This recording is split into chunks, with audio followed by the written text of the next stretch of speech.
दोस्तों, आज मैं संजू सैमसन की तारीफों के पुल बांधने वाला हूं, क्योंकि उन्होंने तारीख की सबसे खूबसूरत तरीन इनिंग्स खेली है।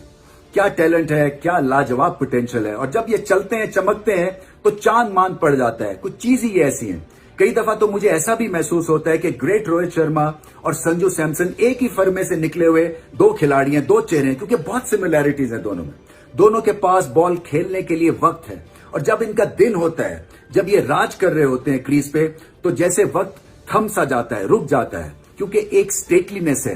रीगल दोनों दिखते हैं जब इनका दिन हो, और कभी ऐसा महसूस नहीं होने देते कि बॉल के साथ जबरदस्ती कर रहे हैं, कि स्लॉग कर रहे हैं। हमेशा ऐसा दिखता है कि बहुत एफर्टलेसली बहुत बड़ी बड़ी हिट्स खेल रहे हैं, और फिर बॉलर्स का ये इसी वजह से ये भुरकस निकाल देते हैं। अगर आप संजू सैमसन की इनिंग्स का मुताला करें, जायजा लें, तो आपको ये पहलू सब नजर आएंगे। बहुत बड़ी इनिंग्स थी, तो उनकी वजह से ये ड्रामा क्रिएट हुआ, ये थिएटर क्रिएट हुआ। जो टैलेंट है आपका, वो कैमियो तक महदूद नहीं रहना चाहिए। और आज उन्होंने देखा होगा अपना पोटेंशियल, वो क्या कर सकते हैं।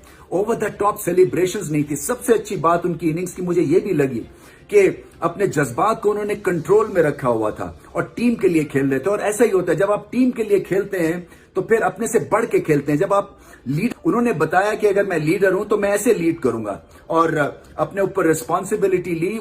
जितनी मर्जी बड़ी बैटिंग टीम हो, वो ठंडी पड़ जाती है, क्योंकि इतना बड़ा charge throughout from ball 1 to the last ball impossible होता है। ये तो संजू सैमसन का जीनियस था। जिस तरह बहुत सारे लोग अगर वो यहाँ पे होते तो गिव अप कर जाते हैं, और ये टारगेट को देख के शायद हिल जाते हैं। लेकिन what you did, you took responsibility and you made sure above रहे रिक्वायर्ड रन रेट से, और आपने तेज बैटिंग की, आपने जबरदस्त बैटिंग की। सो एक बंदे की ताकत और विल ने ना ये मैच सारा पासा पलट दिया। This is kind of player that we need, जो मुल्क को पहले रखें, अपनी जगह बाद में। यार, लोग इज्जत आपकी हमेशा इसलिए करेंगे, ये नौ सदियों याद रखा जाएगा। कोई याद नहीं रखता आपके 50-100 हैं, आपने 200 किए हैं। आपको ये याद रखा था, ये उस वक्त इसने इस सिचुएशन में रिक्वायर्ड रन रेट से आगे रखा था। Sanju Samson done well. जो बड़ा पुराना भी 2010 से मैं इसको, जब यंग सा बच्चा था, जब केकेआर में आया था, हमने इसके बारे में ठीक ठाक बात की थी। He's got the experience, he's got to be consistent as a batsman, technique is there। अब शॉर्ट सिलेक्शन T20 में सिचुएशन के मुताबिक, अब लाइक ऐसा 10, 12, 15 साल उसको हो गए इस IPLs में, सो ही शुड नो मैंने कहां पे क्या शॉट मारनी है। बट देखिए, जिस बैट्समैन के पास शॉटों की वैरायटी या वेरिएशन ज्यादा होगी, उसके आउट होने के चांसेस भी उतने ज्यादा होंगे। इतनी कोई मार लगाता है संजू सैमसन, ये क्या प्लेयर है भाई साहब। संजू सैमसन क्या आउटस्टैंडिंग प्लेयर है। कोई इसको वर्ल्ड कप से बाहर करके दिखाए। आज इस तरह चेस कर गए इनने कि जिस तरह कोई 90 रन या 70 रन कर रहे थे। क्या कमाल की बैटिंग की है, क्या कमाल का चेस किया है।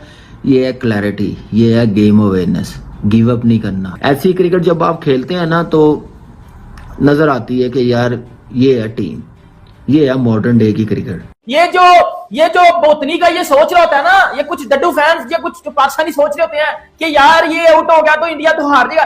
बेटा, वो कभी भी किसी एक प्लेयर पे डिपेंड करते ही नहीं। हेलो दोस्तों, तो दोस्तों आज India officially T20 world cup 2026 के सेमीफाइनल में पहुंच चुकी है, और आज का match India versus West Indies बहुत ही रोमांचक मैच रहा। इस मैच में संजू सैमसन ने इंडिया को एक शानदार पारी की बदौलत सेमीफाइनल में पहुंचा दिया है। संजू सैमसन ने नॉट आउट 97 रन्स की पारी खेली, जो कि एक इंडिया की तरफ से वर्ल्ड कप हिस्ट्री की सबसे अच्छी पारी है और सबसे लंबी पारी है। इससे पहले ये रिकॉर्ड विराट कोहली के नाम था, जिन्होंने 82 रन्स की पारी खेली थी पाकिस्तान के खिलाफ नॉट आउट चेज में, और ये चेज में इंडिया का सबसे सफल चेज रहा है T20 वर्ल्ड कप हिस्ट्री में। तो आपको क्या लगता है कि संजू सैमसन ही, अब लगता है कि आप तो संजू सैमसन ही कंटिन्यू करेंगे एज ए ओपनर।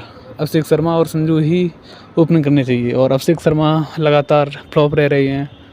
सूर्या का भी डिप चल रहा है, ईशान भी उतनी फॉर्म में नहीं है। Despite all that, Sanju really played well. So I just hope कि सब चीज़ें ऐसे ही फ्लो में चलती रहें टीम इंडिया के लिए, और टीम इंडिया ये वर्ल्ड कप अपने नाम करे। इसी को लेकर पाकिस्तान की मीडिया बहुत ही ज़्यादा एक तरह से चिड़ी हुई नज़र आ रही थी, क्योंकि उनसे तो ऐसा स्कोर बनता नहीं। तो